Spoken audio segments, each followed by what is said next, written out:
have two questions. One for our videographer, Ted. Are we running out of time on this particular reel? You have 8 more minutes. 8 more minutes, okay. Secondly, how are we doing in terms of people? We have 3 more speakers. Do you want to take a short break now? Or do you want to continue for the 3 speakers? Okay, so Ted, do we stop after the next speaker to let you change? Okay, so let's go on to the next speaker, who is Kristina. Kristina is a very interesting person with a background in both economic development and art, and she just opened up with her husband Francesco this wonderful art gallery right here in Coyote Valley, the Colori Viventi, which if you haven't gone by there, I highly recommend. Very interesting art. Thank you. Well, before I prepared a 5-minute speech, but it was geared towards something completely different than what I'm going to talk about now, because I think I would just like to continue what Will was saying, and then kind of go from there. What he was talking about is community, and I think that that's what's really important here, and what the bottom line is, and the reason why we're all here together tonight is because we want a community. We want to live in a community, and a lot of us, when we came here, visually, this looks like a community because you have a lake and lots of houses around it, and it's a community with a center at the bottom of the hill where you can get your needs met. And I moved here with that idea, but when I came here, I felt it's very isolationist. And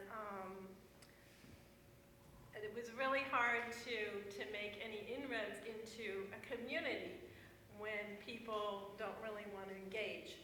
So my husband and I, we've lived in many places in the world, and actually we found Hidden Valley Lake when we were in Europe, and through a friend of ours from Brazil who said he had purchased some acreage out in the ranchos, and we should check out Hidden Valley Lake because it's so beautiful.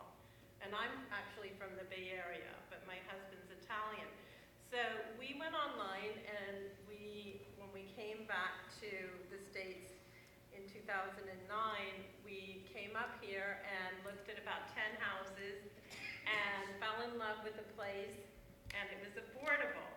It was not a foreclosure place, but it was affordable, and we purchased it, and then we waited to see what was going to happen with the economy here before we would maybe do something in our field, which is the arts. And at that time, I was working as a gallery director in St. Helena, so it wasn't a bad commute. But the economy was tanking, as you all know, and I got laid off from that job. My husband is an artist, and so we were in a real bind financially.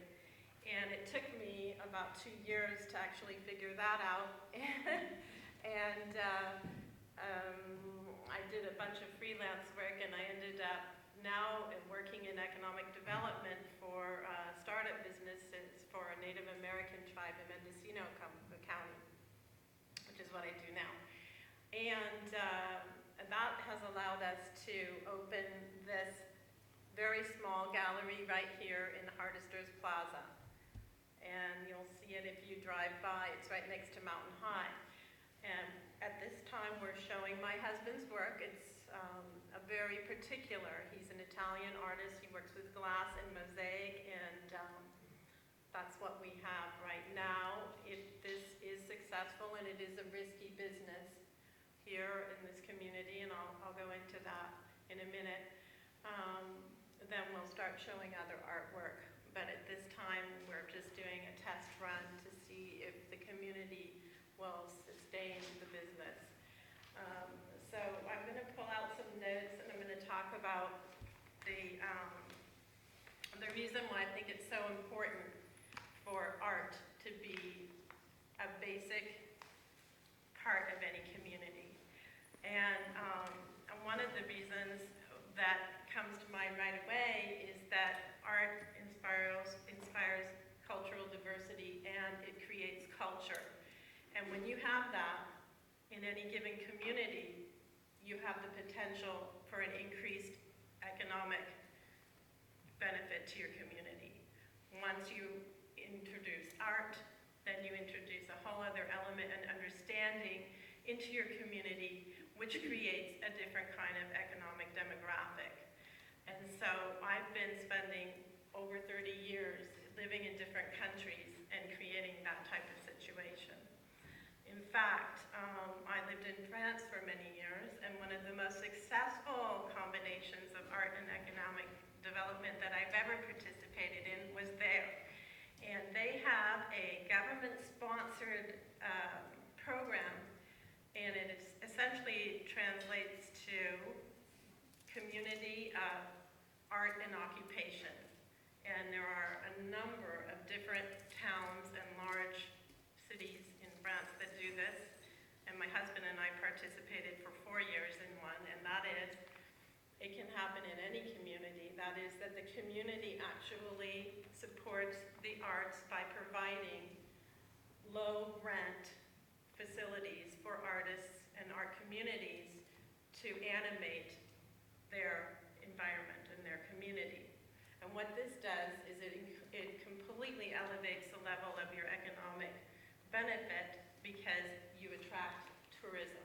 You attract people from your community and outside your community that are now coming to see what's going on and to see, what's in those little shops. So it's been marginalized for the last, I'd say, about 100 years in this society. But if we really look at it from ancient times, art has always been a commodity that we traded with and that we actually used to pay our debts in the past, ancient art history. And this is something that I'd like to see in our community. I'd like to see a broader acceptance of art as a way to generate economic benefit for us. So, let me look at what I've got here. I'm getting lost. It's actually, I think, it lifts the awareness of the community, and it gives not only a chance to see diversity on a visual plane, but on so many other levels that will increase whatever we do in our community. So basically, that's what I have to say. And if anybody has any questions or wants to come down and visit us, also we're going to be teaching classes. We're starting with an adult class in mosaic, and I'm just getting that together. My husband is a trained mosaic artist from Italy, and he's done mosaic and restoration of mosaic all over the world. And it will be a resource. If anybody wants to learn how to do that, I'll be putting that out in the Views, probably, which is our HVLA magazine that I advertise in.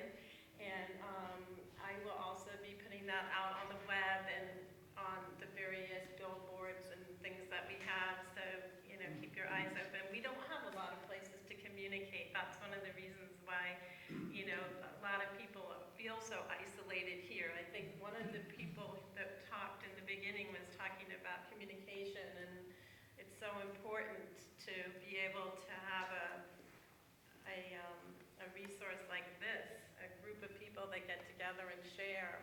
And that's what I'd like to see happen in the community. And as it relates to the buildings and the election coming up and so forth, I hope that when it all comes out in the wash, that we have time to sit down and somebody does do a community plan for Hidden Valley Lake, and that the arts will be part of it.